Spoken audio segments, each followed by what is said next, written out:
by Kent so well in your hearing. Let's do it again.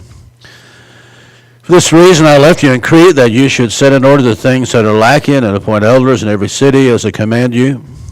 If a man is blameless, the husband of one wife, having faithful children, not accused of dissipation or insubordination.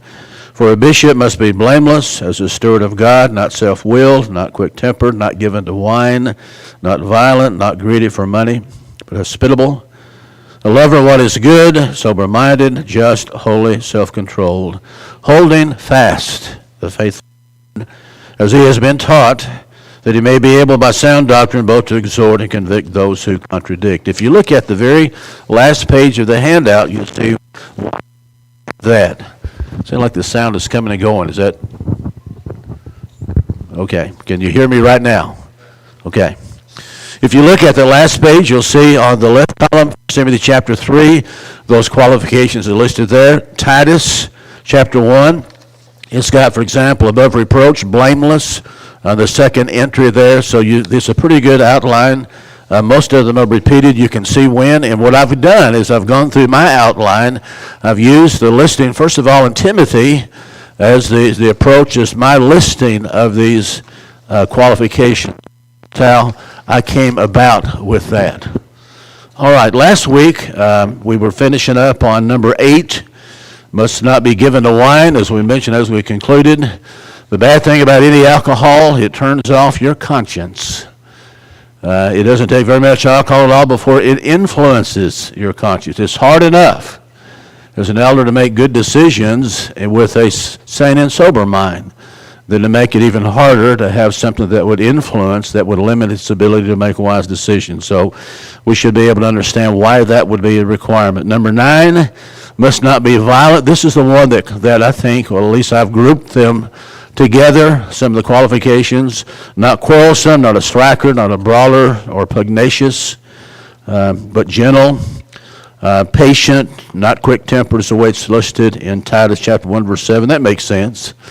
As we mentioned there, no one should seriously consider the eldership who would ever be involved in raising their fists in anger against anyone. For most of you that have been members of the church for a while, probably you can say, as I have, some of the greatest hurts that you've ever experienced have been in church problems and conflicts. I talk about taking the wind out of your sail. When the congregations go through that, sooner or later, congregations seem to have problems because the human element is still there. And so how you react to the situation, we can't control what happens to us in life, but you can control how you react to those situations.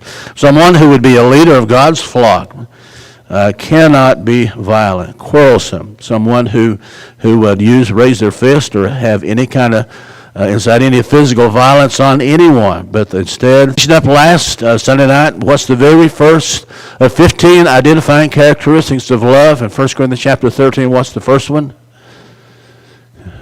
Love is long-suffering, is patient. And then the next one is the kind of counterpart is kind.